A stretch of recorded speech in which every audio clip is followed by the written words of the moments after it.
Depuis quelques jours, des artistes réclament la mise à disposition du Fonds national de promotion culturelle, FNPC, ancien Fonds d'aide à la culture.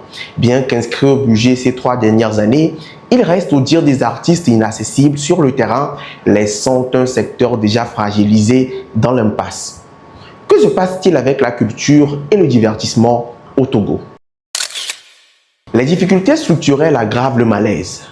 Absence de financement régulier, précarité des statuts, infrastructures insuffisantes, dépendance à un événementiel ponctuel et confusion entre promotion culturelle et communication institutionnelle, créer devient un véritable chemin de croix.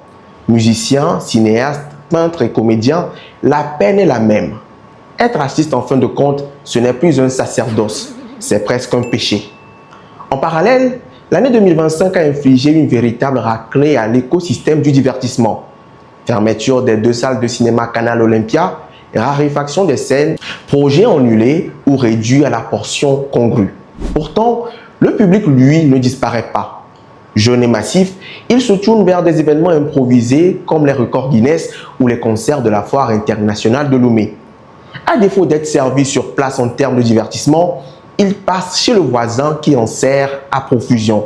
La peine est profonde et l'indignation contenue, mais le signal est clair.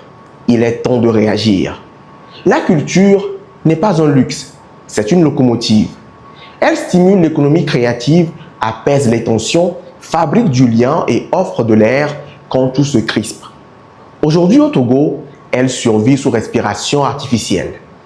À force de laisser un pays respirer ainsi trop longtemps, ce n'est pas seulement la culture qui s'éteint, c'est l'oxygène collectif qui manque.